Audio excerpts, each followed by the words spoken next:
Wait, so numerology isn't haram? Hell no, it's not haram. How can numerology be haram if there's numbers all over the Bible and the Quran? How is that possible? The numbers can be haram, or anything to do with numbers can be haram if they're all over your holy books. Doesn't make any sense. So it's not predicting the future. It's not like witchcraft, black magic to be investigating into stuff. First of all, there's computers who are doing the same thing. Are computers haram? They're doing predicting programming. Vanguard and BlackRock have something called Aladdin, and this does predictive programming to pick stocks. So is that haram? Because there's sure as hell a lot of Saudi money in those places. So I don't think any of this is a haram. Like, they can say what they want, but as long as those numbers are all over the Bible, are all over the Quran, there's nothing haram about it. Now, if you want to make an argument about astrology, I'm all there, because the Bible does say some negative stuff about that. Okay. But in my opinion, the Bible has been written how many times? I mean, let's be real. So how do we know that wasn't just put in there recently? Wait, you're saying the Bible was rewritten how many? A lot of times. Well, how many times was the Quran? How many times was the Quran? Zero. Zero. Zero. Oh. So, mashallah, why don't you become a Muslim? For what reason? Because it's the one book that stayed consistent for 1,400 years.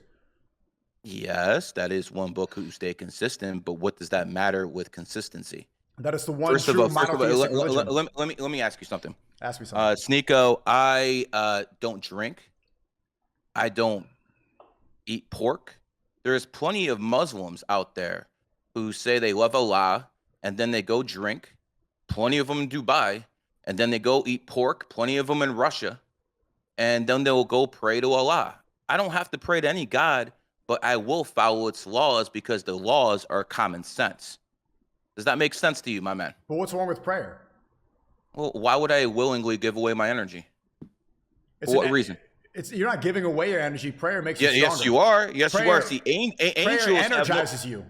Angels have no free will. They have to do something. We as humans, you, me, everyone watching, we have free will. We can choose not to give our energy. We can acknowledge God as the Almighty. We can say, you know what?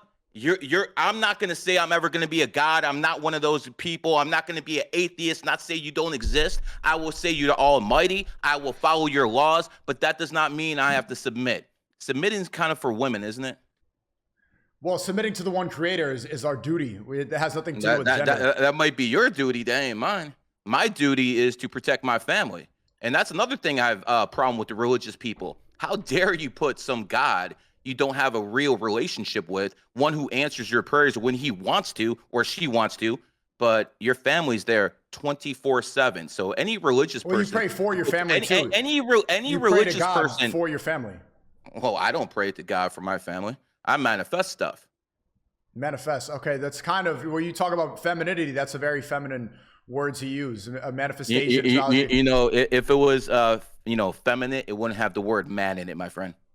Okay, you're cooking. So you were telling me that my 2022 was my tiger year. That was the big year. That was the year I became a millionaire. That's when everything really exploded. I went from broke to a millionaire last year. Let's get down to it, because can you explain that? I don't know if that's wrong to ask you about that stuff, but why did I have a successful year in 2022?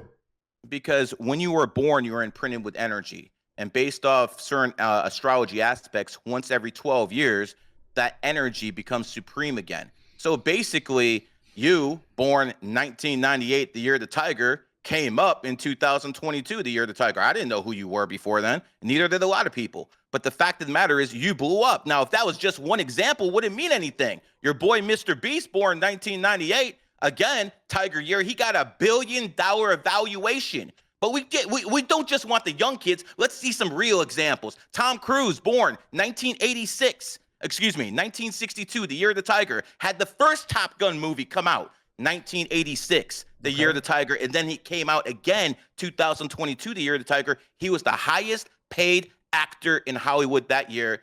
And again, Andrew Tate, born 1986, the year of the tiger, becomes world famous in 2022, the year of the tiger, just like I told him he would. So you know all this just based on our birthdays? You can trace everything that has to do with success can be attributed to the numbers in your birthday? You can attribute everything because, see, Sneako, this is a virtual reality. None of this stuff is real. Even Elon Musk, some of the smartest people on earth have said this is a virtual reality. And in a virtual reality, there's going to be one truth: mathematics and numbers. That's why they're all over your Quran. That's why they're all over the Bible. That's why they're all over everything. Everything revolves around numbers. It's a universal language. So basically, it comes down to this. You don't have to believe me. Why don't you look at the elite? Watch what they're doing. Let me ask you something, Sneako. When does it stop being a coincidence? 9/11 happened on the 11th. Stop me when it begins a coincidence. Stop me. New York City, 11 letters. New York, the 11th State of the Union. The Twin Towers, side by side, look like an 11. Stop me when it stops being a coincidence. 110 stories on each tower. Shanksville, 11 letters. The Pentagon, 11 letters. The day they attacked Afghanistan in retaliation for 9/11. 10/7/2001. Take out the zeros. 1721. Again, 11. Tell me when it stops being a coincidence, my man. Okay. But what's your credibility? How do we know? A lot of people in the chat are like, this guy's full of shit. How do you know? How do we know that you know what you're talking about? Have you worked with anybody? Has anybody? Because if you could really predict the future, wouldn't the most successful athletes have hired you? Wouldn't the president? What makes you think they haven't? They have? So hold on. This is what we're going to do. We're going to put all bullshit aside. Go put in Gary the numbers guy, calves. Just put that in YouTube. See what comes up. Gary the numbers guy, calves. Can you tell me? Yes. Yeah, put it in YouTube and see what comes up. Shouldn't be too difficult. I'm banned on YouTube, so it's a little hard to Gary numbers guy, calves. I got you, man. Okay. What, the 7 years ago? What are you doing? You're gonna see exactly what I made, because I can show you better than I can tell you. Find that video. Okay. When I was on the news in Cleveland, Ohio, and I said the Cleveland Cavaliers would come back from 3-1 down to end the NBA Finals against the Golden State Warriors, and that's exactly what happened. The biggest upset in NBA history, and I called it on the air. See, that's what happens when you're real. You put your reputation on the line for certain things, and bam, you hit that home run. Wait, so what about all the broke people in the chat that are listening right now that are saying I was born in 1998 and I'm still broke? Well, here's the thing. You still got to put in work, man. And, listen, Sneako, you made it when you were young. It took Tate till he was 35. It took other people until they're 47. Some people do it in their, the Tiger year or anyone's year comes once every 12 years. Some people make it at age, 23. Some people make it at age 35. It comes when it comes, but you got to put in the work. But the energy is definitely with you. I'll give you an example for all the UFC fans out there. Okay. John Jones, born 1987, the year of the cat, wins his first UFC title, 2011, a cat year. Then they strip him of the title in 2017, his enemy year, the Rooster. And then we all know what happened this year, 2023, year of the cat. Jonesy got his title back. Astrology at work. Now, people can say that's haram. People can say that's satanic. But here's the fact. Knowledge can never be evil. Only evil people can use knowledge in evil ways. Flat out. Let's keep it real. A car. Is a car evil? Someone's going to take a car this year and run over 10, 15 people. Does that make the car evil? No. No. Exactly. Okay, but then how do you know that has to do with my Tiger? What's the significance of the number 8? Because I was born September 8th, 1998. What does that number 8 mean? We can ask Kanye West what the significance is, because 8's the number of money. Okay. So you just like Kanye. Tell me if I'm wrong. You just like Kanye were broke. Tell me you weren't broke. I was broke. Okay. Was Kanye broke when he was young? He was broke. He was poor. Okay. So see, 8 is the number of money, but see, it goes both ways. Look at the shape of the 8. What goes up goes down. See that? Like an infinity, in the middle? Like an infinity sign, reverse. Exactly, but you turn it this way, okay, and it's thin in the middle. That thin in the middle represents middle class, so you either have it or you don't. Kanye became a billionaire. You got your first milli. You're probably going to have a lot more. So when it comes down to it, people born on the 8th, 17th, like Michael Jordan, they tend to do very, very well financially. Now, there's even one number that's above the number of money, and that's the number of wealth. And guess who has that one? Elon Musk, born on the 28th. Guess who? And by the way, Elon Musk replaced Bill Gates as the richest guy on earth, and Bill Gates is also born on the 28th. I thought Vladimir Putin was the richest guy on earth. Well, he is, but that's not on, Forbes record. I would personally say that Vladimir is the richest guy on earth. But if you want me to go there, he's born on the 280th day of the year. Okay, I got that one covered too. Okay, you had that one locked and covered loaded too. Okay, wait. What about I don't know, Patrick Bet David? That's a guy who comes to the top of my mind.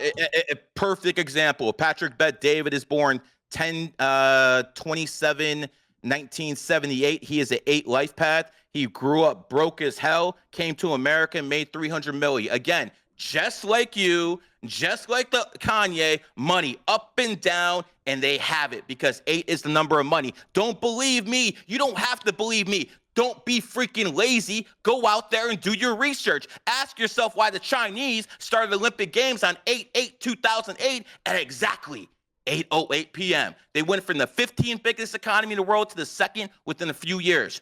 Checkmate. Wait, so people start the Olympics and they invade other countries based on specific times because the numbers matter? Of course, the elite are all into this. They start wars based off this. They start everything based off this. Wait, so people will communicate with numerologists and astrologers to figure out what's the right time to invade? I think the Rothschilds have their own people. They don't really need to reach out to the public, man. What does the Rothschilds have to do with China? The Rothschilds have something to do with the whole planet. They run it. This is their world. They run it. They run the banking system. They control the armies. I heard a lot of people talk a lot of smack saying, yo, we can take out the Rothschilds. We can take out the Rockefellers. Have you ever heard of a guy by the name of Muammar Gaddafi, born 6/7/1942? Yes, I have. He was the leader of Libya. He took over Libya in 1969. The GOAT. He turned it from one of the poorest countries in the world to one of the richest.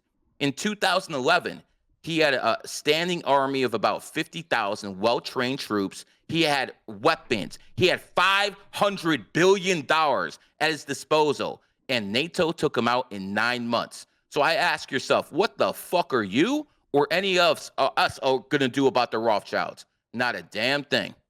So this is what people have to understand. It's good to know this information about who runs the world. It's good to know that the Federal Reserve is basically nothing federal about it. It's good to know things like this. But what you have to understand is you have to basically change the people around you, change the environment around you.